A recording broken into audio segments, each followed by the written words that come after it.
할아버지의 정원은 도시 한가운데 있어요. 높은 건물들로 둘러싸여 있지요. 아미르는 매주 할아버지 댁에 가요. 할아버지는 꽃과 나무를 아주 좋아해요.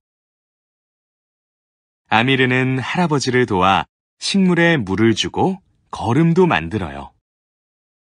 하루 종일 할아버지와 함께 일해요. 아미르와 할아버지는 일을 다 하고 나서 정원의 나무에서 과일을 따먹곤 하지요. 그런데 어느 날 할아버지는 기운이 없어 보였어요. 할아버지, 무슨 일 있으세요? 아미르가 물었어요. 정원이 죽어가고 있단다. 하고 할아버지가 대답했어요. 왜요? 아미르가 물었어요. 해충이 식물을 해치고 있어. 무당벌레가 있으면 좋을 텐데. 하고 할아버지는 말했어요. 무당벌레는 해충을 먹어치우거든. 무당벌레가 없으면 정원의 꽃과 나무는 죽고 말 거야. 할아버지, 제가 꼭 무당벌레를 찾아올게요. 하고 아미르가 말했어요. 다음 일주일 내내 아미르는 여기저기서 무당벌레를 찾아서 모았어요. 무당벌레 한 마리는 운동장에서 찾았고 2마리는 가게에서 찾았어요. 3마리는 공원에서 찾았고 4마리는 텔레비전 뒤에서 찾았지요. 다음 주에 아미르는 무당벌레 10마리가 들어있는 병을 할아버지에게 내밀었어요. 정말 잘했다, 아미르야. 정말 잘했어. 할아버지는 눈물이 글썽글썽한 채로 말했어요. 할아버지는 아주 기뻤어요. 무당벌레는 아주 배가 고팠고요. 무당벌레가 해충을 먹어치우자 정원은 다시 살아났어요. 그날 이후로 할아버지의 정원은 쑥쑥 자라 많은 열매를 맺었답니다. 얼른 일어나야지. 더 자고 싶었지만 기지개를 쭉 펴고 나서 벌떡 일어났어요. 양치질과 세수를 하고 머리를 빗고 옷을 갈아입고 아침밥을 맛있게 먹었어요. 알림장을 펴고 준비물을 챙겼어요. 학교 다녀오겠습니다. 아빠한테 인사를 하고 현관문을 나섰어요. 정원의 개나리꽃을 보며 인사했어요. 학교 갔다 올게. 너무 아쉬웠지만 꽃길을 따라 걸어갔어요. 앞집 할머니와 강아지 만두가 보여요. 안녕하세요, 할머니. 얼른 가야지. 학교 늦겠다. 네, 다녀오겠습니다. 만두야, 갔다 올게. 큰 길로 나가 차들이 쌩쌩 달리는 내거리에 닿았어요.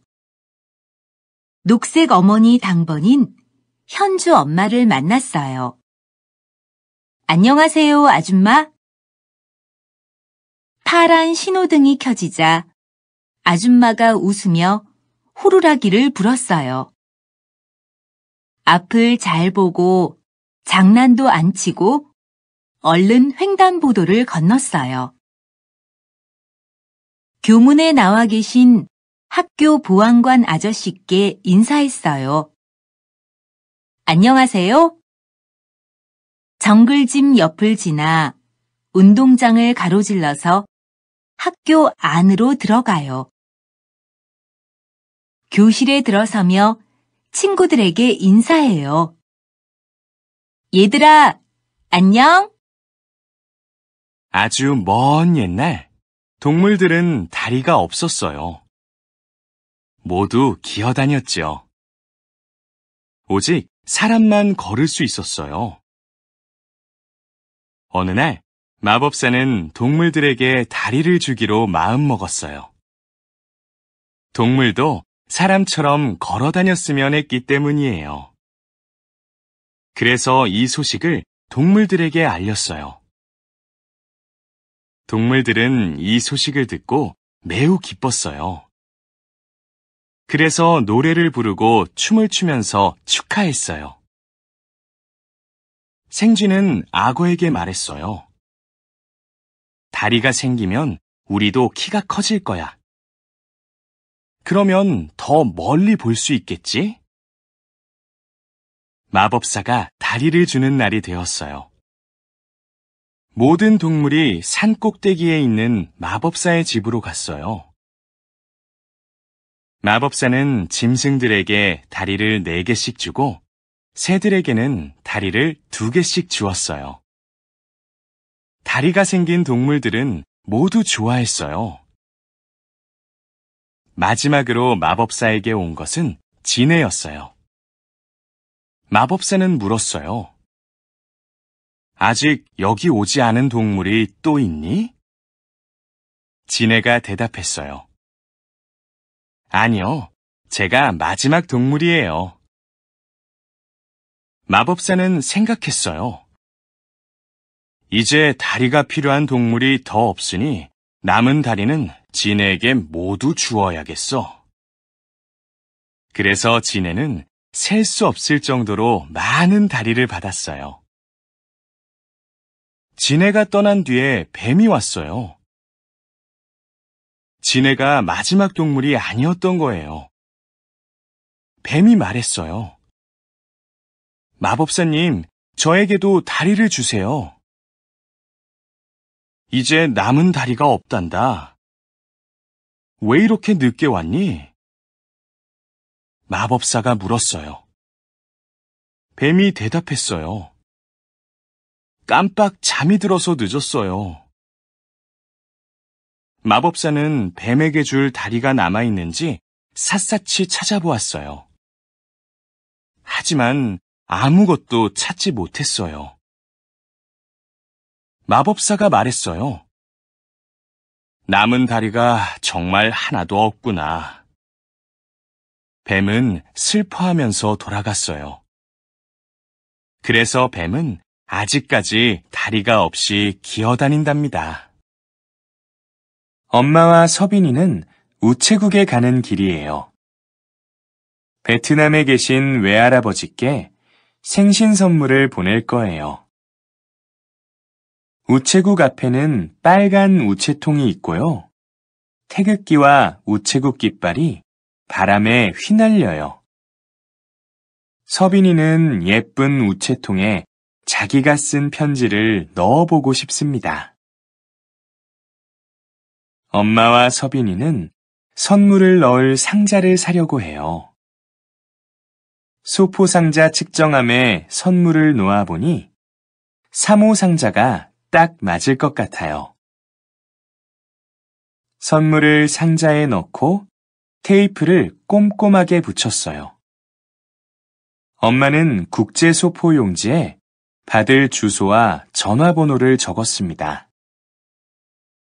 엄마가 주소를 쓸 동안 서빈이는 얼른 번호표를 뽑았습니다.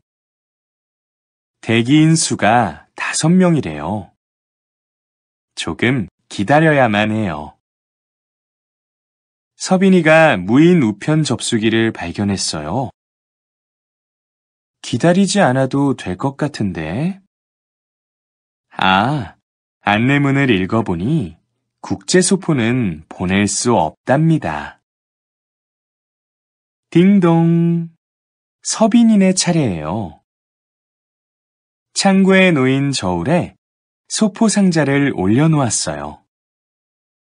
담당 직원이 소포의 내용물이 무엇인지 물어보고 무게를 확인해요. 담당 직원이 항공편과 선편 중 어느 것으로 보낼 거냐고 물어요. 항공편은 비행기에 실어 보내는 거고, 선편은 배에 실어 보내는 거래요. 서빈이와 엄마는 물건이 빨리 도착하는 항공편으로 보내기로 했어요. 영수증을 받고 우체국 문을 나섰어요.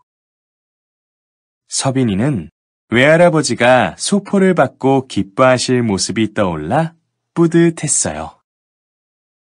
동네도 학교도 친구들도 모두 낯설어요. 바로 어제 이사를 왔거든요. 찾을 수 있어. 대문을 나와 타박타박 걸어갔어요. 왼쪽은 부동산, 오른쪽은 꽃집. 여기도 아니야. 매콤달콤 떡볶이랑 김밥을 파는 분식집. 옆집은 미역과 멸치를 파는 건어물 가게. 못, 망치, 빗자루를 파는 철물점. 어디 있지? 소방서, 경찰서, 약국, 우편 취급소 앞을 지났어요. 여기는 어디지?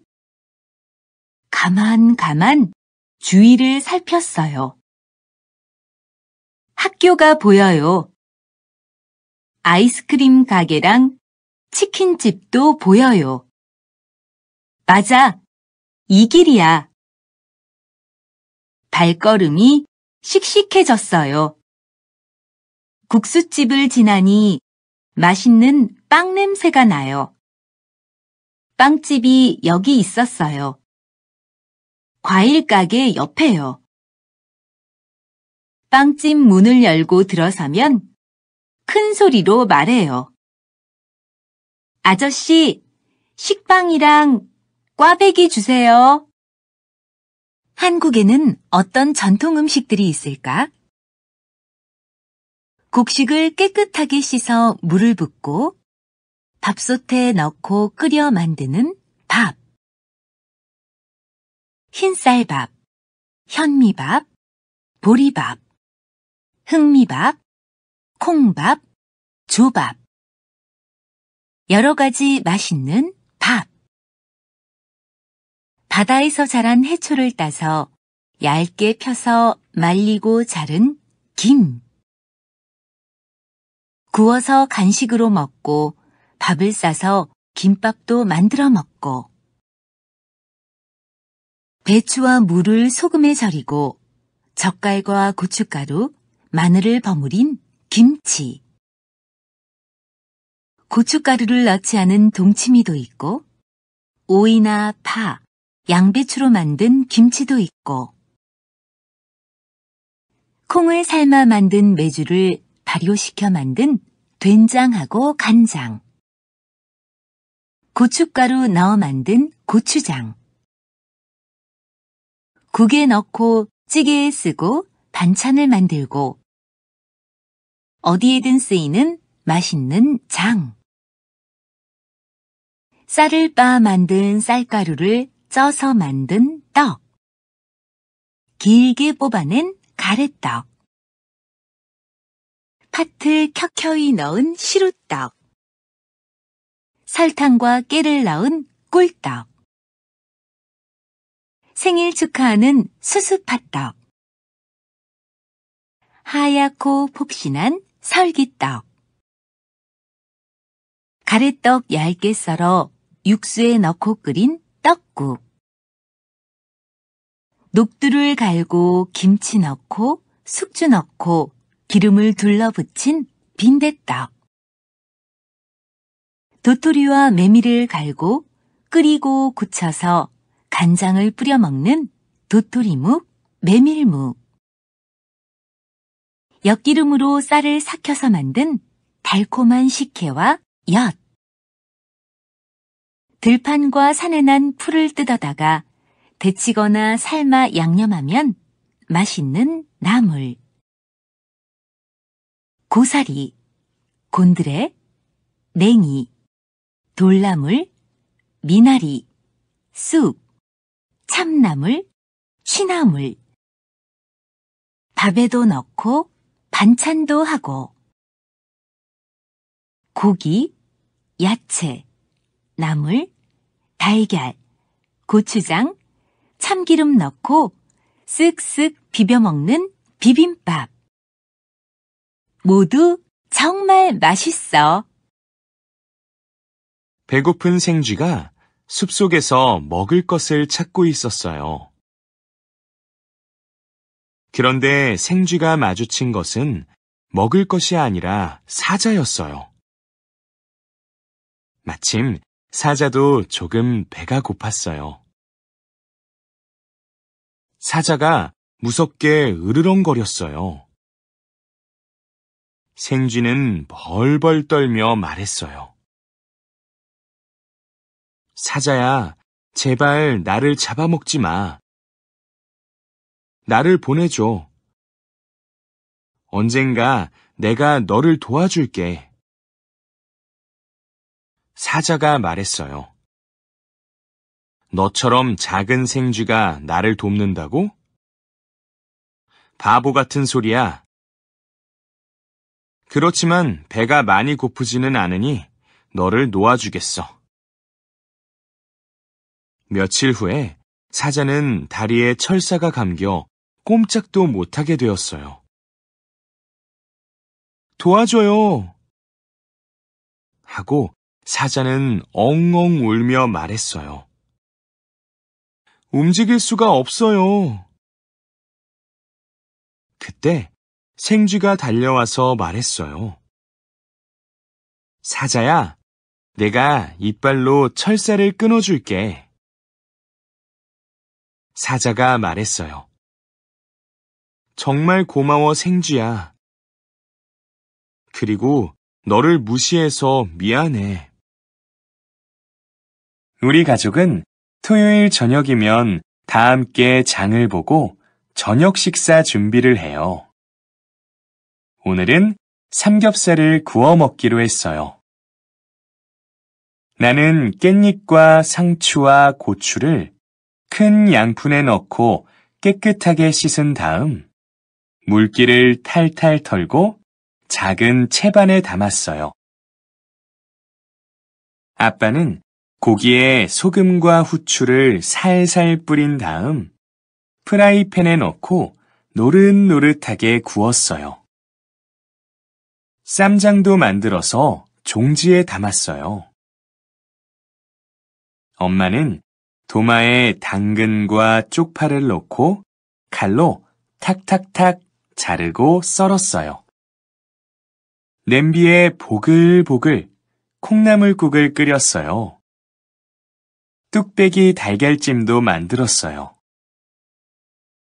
나는 행주로 식탁을 깨끗하게 닦았어요.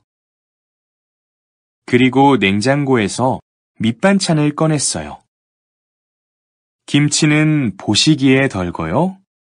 무말랭이 무침과 멸치볶음은 작은 접시에 덜었어요. 엄마가 국자로 국을 퍼서 대접에 담았어요. 그리고 파프리카와 오이를 썰어서 쌈채소와 함께 식탁에 놓았어요. 아빠가 밥솥을 열었어요. 주걱으로 밥을 저어주고 공기에 밥을 퍼요. 고소한 잡곡밥 냄새가 나요. 나는 수저통에서 수저 3벌을 꺼냈어요. 국그릇 옆에 한 벌씩 놓았어요. 앞접시도 하나씩 놓았어요. 저녁 밥상이 드디어 완성! 잘 먹겠습니다. 현우와 동생 진우는 오늘 아파트 같은 층에 사시는 할아버지 할머니 댁에서 저녁을 먹기로 했어요. 엄마, 아빠 두 분 다 밤늦게 퇴근하신대요.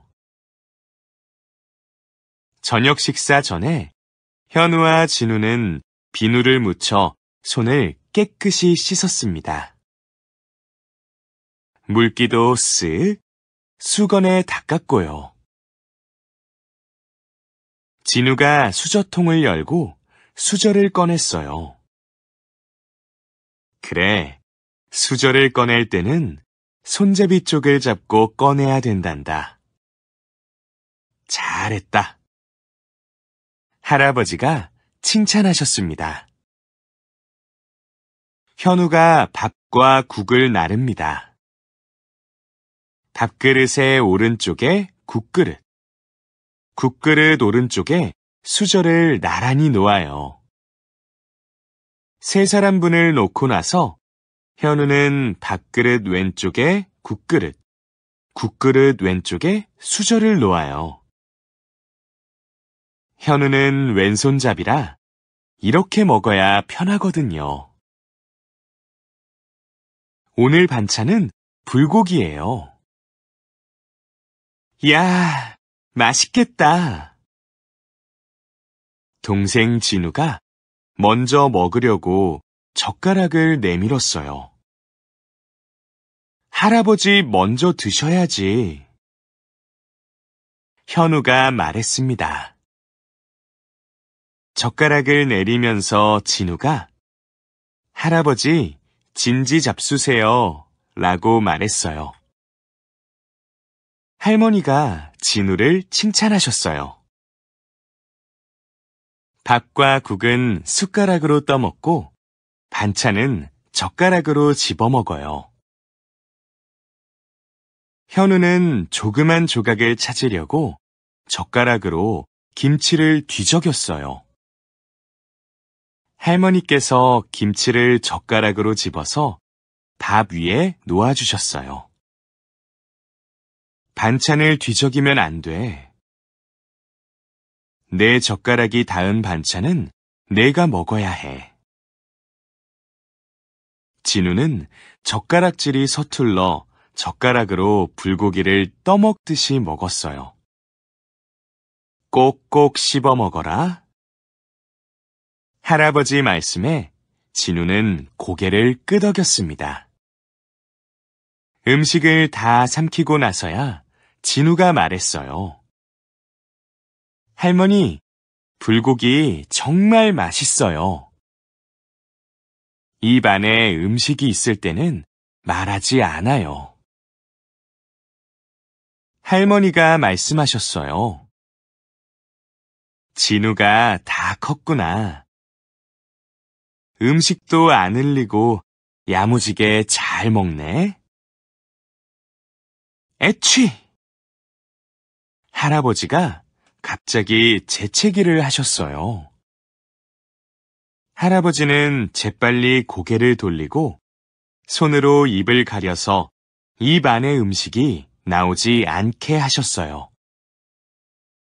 어이구, 미안하구나. 갑자기 재채기가 나왔네. 할아버지, 할머니는 식사를 천천히 하는 편이세요. 현우와 진우도 어른들의 속도에 맞춥니다. 두 분이 수저를 식탁에 내려놓자 현우와 진우도 내려놓았어요. 그리고 다 같이 외쳤어요. 잘 먹었습니다. 한국에는 어떤 명절들이 있을까요? 1월 1일 설날입니다. 어른들에게 세배를 하고 세뱃돈을 받습니다. 떡국을 먹고 윷놀이를 합니다. 도, 개, 걸, 윷, 모. 정월 대보름입니다. 음력 1월 15일입니다.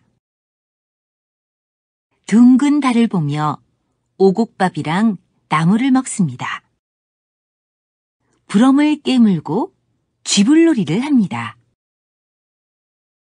단오는 음력 5월 5일입니다.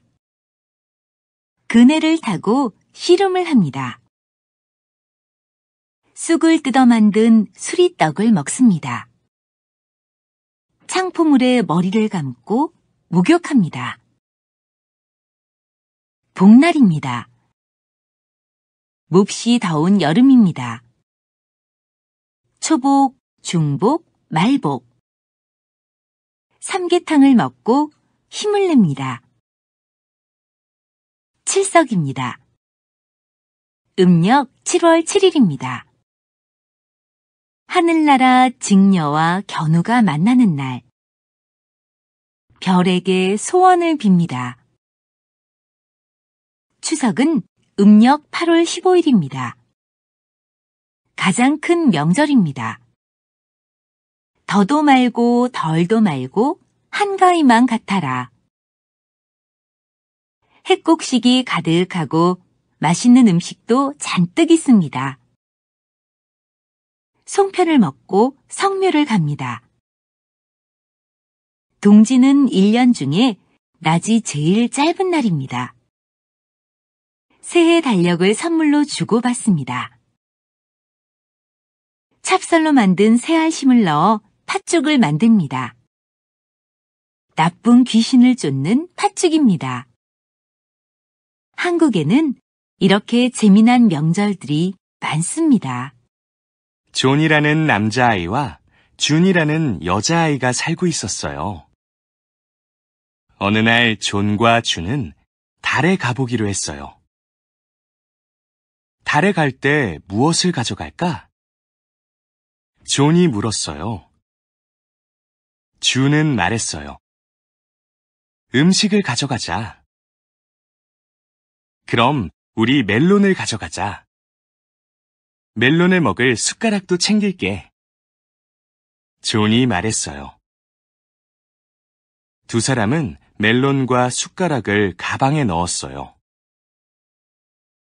존과 준은 로켓 신발을 만들었어요. 이 신발을 신고 달까지 날아갈 수 있었어요. 존과 준은 달에 도착해서 모래 언덕을 굴러다녔어요. 두 사람은 점심으로 멜론을 먹었어요. 달에서 먹는 멜론은 더 달콤했어요. 점심을 먹은 후에 존과 준은 낮잠을 잤어요. 그때 우주부엉이가 나타나 부엉부엉 울었어요. 이제 집에 갈 시간이었어요. 두 사람은 다시 로켓 신발을 신고 달을 떠났어요. 존과 준은 집에 돌아와서 맛있는 저녁을 먹었어요. 어때요? 여러분도 달에 가보고 싶나요? 아기사슴 로미는 달리기를 아주 잘했어요. 로미는 토끼보다 더 빨리 달릴 수 있었어요. 내가 토끼를 이겼어. 로미는 코끼리보다도 더 빨리 달릴 수 있었어요. 내가 코끼리도 이겼어. 로미는 단번에 시냇물을 건넜어요. 로미는 더 빨리 달리고 싶었어요. 로미는 쉬지 않고 계속 앞으로 달렸어요. 그러다 돌뿌리에 발이 걸리고 말았어요. 로미는 풀썩 넘어졌어요. 로미는 넘어지면서 다리를 다쳤어요. 다리가 너무 아파 눈물이 나왔어요. 원숭이가 와서 로미의 다리를 고쳐주려고 했어요. 로미는 계속 울기만 했어요. 곰이 와서 로미를 도와주려고 했어요. 그래도 로미는 울음을 그칠 수 없었어요. 엄마 사슴이 와서 로미를 안아주며 말했어요. 로미야, 이제부터는 달릴 때 앞을 잘 보렴. 무당벌레 라라는 특별한 벌레였어요. 친구들과 달리 라라의 날개는 노란색이었거든요. 모두가 라라의 노란색 날개를 좋아했어요. 매일 아침 나비 비비는 라라에게 반갑게 인사했어요. 사마귀 만토는 항상 손을 흔들었고요. 심지어 투명한 거미 세사도 라라를 보면 반가워했어요. 학교에도 라라를 좋아하는 친구들이 많았어요. 하지만 라라는 다른 무당벌레처럼 되고 싶었어요. 엄마, 나도 엄마처럼 빨간색 날개를 갖고 싶어요. 하고 라라는 울었어요.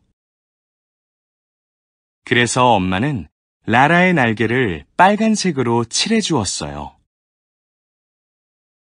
다음날 아침, 학교 가는 길에 아무도 라라에게 손을 흔들지 않았어요. 그리고 라라가 학교에 도착했을 때 친구들도 라라에게 인사를 하지 않았어요. 라라는 혼자 앉아 있었어요. 아무도 라라의 새로운 빨간색 날개를 알아보지 못했던 거예요. 선생님이 라라를 발견할 때까지 말이에요. 라라, 너의 예쁜 노란색 날개가 빨간색이 되었구나. 라라의 친구들은 모두 놀랐어요. 라라야, 너인 줄 몰랐어. 너의 노란색 날개는 정말 특별해. 선생님이 말했어요.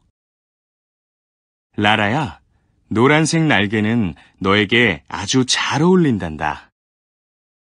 시포의 큰 점이나 셀리의 긴 다리처럼 말이야. 라라는 집에 돌아와서 목욕을 했어요. 다시 빛나는 노란색이 될 때까지 날개를 잘 닦았어요. 라라는 생각했어요. 이제 다시는 내 날개를 다른 색으로 바꾸지 않을 거야. 물론 가끔 새로운 색깔을 칠해볼 수 있겠죠. 하지만 완전히 다른 색으로 바꾸지는 않을 거예요. 학교 앞 건널목에 교감 선생님이 서 계시네요. 교감 선생님, 안녕하세요. 나는 씩씩하게 인사를 했어요. 보행자 신호등에 초록불이 켜진 것을 보고 안전하게 길을 건넜어요. 교문을 들어가 현관에서 실내화를 갈아 신다가 짝꿍 은성이를 만났어요. 은성아, 안녕? 동우야, 일찍 왔네? 우리 둘은 복도를 지나 우리 반 교실로 갔어요. 담임 선생님께서 반갑게 아침 인사를 하시네요. 수업 시간에는 바른 자세로 앉아서 선생님 말씀을 잘 들어야 해요. 화장실에 가고 싶으면 손을 들어 선생님께 알려요. 체육 시간이에요.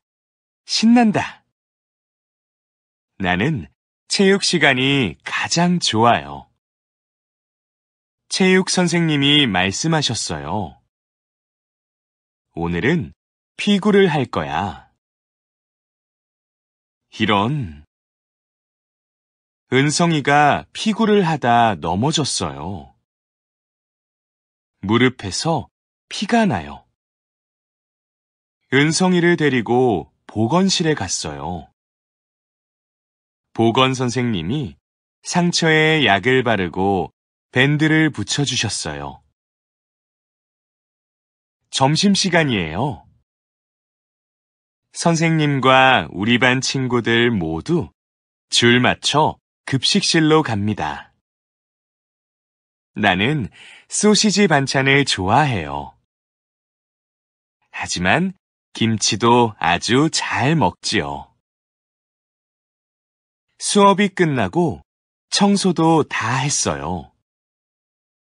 이제 집에 가도 돼요. 동우야, 조심해서 가거라. 학교 주변을 살피시던 학교 보안관 아저씨가 웃으며 인사하셨어요. 나는 즐겁게 집으로 가요. 엄마, 열나. 어제부터 목이 아프고 기침이 나더니 열까지 났어요. 그러네. 엄마가 지금 바쁜데 병원에 혼자 다녀올 수 있겠니? 혼자? 수호는 씩씩하니까 할 수 있을 거야. 혼자서 엄마랑 같이 다니던 소아과에 갔어요. 수호 혼자 왔네? 간호사 선생님이 다정하게 맞아주셨어요. 얼른 접수를 하고 의자에 앉았어요. 간호사 선생님이 열을 재고 진료실로 안내해 주셨어요. 의사 선생님이 가슴이랑 등에 청진기를 대고 진찰을 하셨어요. 입 크게 벌리고 아 하세요. 의사 선생님이 나무 막대로 혓바닥을 누르고 목을 살피더니 목이 많이 부었구나 하셨어요. 구역질도 나고 눈물도 찔끔 났지만 꾹 참았어요. 잘 참았어요. 진료실을 나와 진료비를 내고 약 처방전 2장을 받았어요. 약국에 가서 처방전을 약사 선생님께 드리니 약을 주셨어요. 아침, 점심, 저녁 먹고 약 먹어. 따뜻한 물 많이 마시고. 약봉지를 안고 집으로 돌아왔어요. 와, 씩씩하네. 혼자 병원도 갔다 오고. 엄마 칭찬에 벌써 다 나은 것 같아요. 오늘은 내 동생 돌이에요. 아기가 태어나서 딱 1년 되는 날이 돌이에요. 할아버지와 할머니가 오시고 작은 아빠랑 작은 엄마도 오셨어요. 할머니가 상자에 예쁜 한복을 담아 오셨어요. 동생 돌 한복이래요. 한복도 종류가 여러 가지래요. 평상시에 입는 일상복도 있고, 돌에 입는 돌복, 혼인할 때 입는 혼례복도 있대요. 여름 한복은 시원한 옷감인 못이나 삼배로 만들고, 겨울 한복은 따뜻한 비단이나 무명으로 옷을 만든대요. 남자아이 돌 한복을 상자에서 하나씩 꺼냈어요. 윗도리인 저고리, 바지, 조끼인 배자, 겉에 입는 까치 두루마기와 전복이 들어있어요. 머리에 쓰는 복건도 있네요. 할머니, 뭐부터 입어요? 저고리, 바지, 배자, 까치 두루마기, 전복. 이런 순서대로 입으면 돼. 예쁜 한복을 입은 동생이 얼른 보고 싶어요. 문득 서랍 속에 있는 내 한복이 생각났어요. 얼른 한복을 꺼냈어요. 하얀 속치마를 입고 속저고리를 입었어요. 할머니가 만들어주신 버선을 신고 주름 많은 다홍치마를 입었어요. 색동 저고리를 입고 예쁜 배자를 입었어요. 혼자서 고름을 매는 건 어려워요. 할머니, 저고리 고름 매주세요. 할머니가 두루 주머니를 달아주시고 머리에 댕기도 매주셨어요. 어느새 동생도 돌복을 입고 방긋방긋 웃고 있네요. 동생 돌 기념사진을 찍었어요. 모두 한복을 입고 환하게 웃었어요. 엘리는 오늘 아주 일찍 일어났어요. 아직 해가 뜨지도 않은 때였지요. 엘리는 엄마, 아빠와 함께 집에서 나왔어요. 엘리 가족은 열기구를 타는 곳에 왔어요. 거기에는 아주 커다란 풍선들이 있었어요. 풍선에는 사람이 탈 수 있을 만큼 큰 바구니가 달려 있었어요. 엘리 가족은 바구니에 탔어요. 열기구 조종사는 풍선 밑에서 뜨거운 불꽃을 쏘았어요. 풍선은 점점 팽팽해졌어요. 열기구가 두둥실 하늘로 떠올랐어요. 땅이 조금씩 멀어지고 자동차는 손톱만큼 작아졌어요. 엘리는 조금 겁이 났어요. 누가 풍선을 바늘로 콕 찌르면 어떡하지? 하지만 하늘 위에서 내려다보는 세상이 너무 신기해서 무서운 것도 금방 잊어버렸어요. 하늘에는 열기구가 여러 개 떠 있었어요. 엘리는 저 멀리 보이는 열기구에 손을 흔들었어요.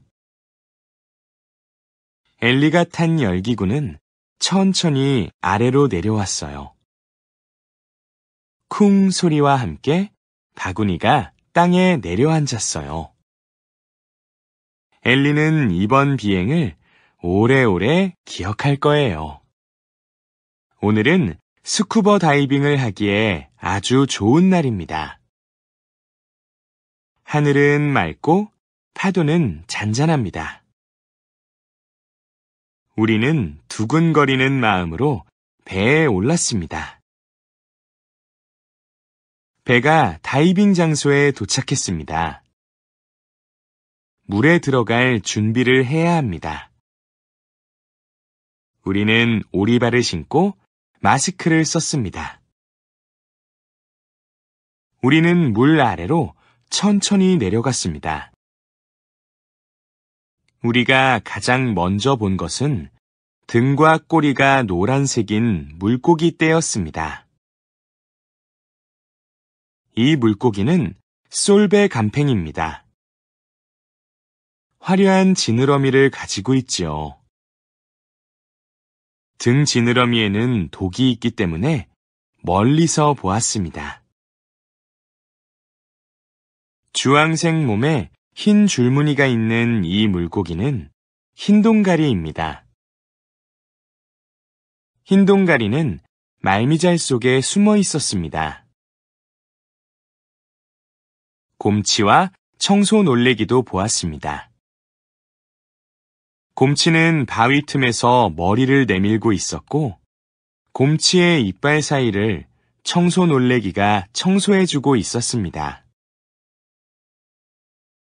성게는 뾰족뾰족한 가시가 있어 밤송이와 닮은 모양입니다.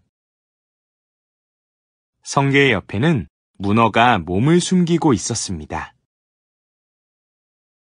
여러분 눈에는 문어가 보이나요? 문어는 주변에 맞게 색깔과 무늬를 바꾸어서 자신을 보호합니다. 우리는 문어만큼 모습을 잘 숨기는 실고기 2마리도 보았습니다. 실고기는 색깔과 모양이 해초와 비슷해서 찾기 쉽지 않지요. 물 밖으로 나오기 전에 우리가 마지막으로 본 것은 듀공이었습니다.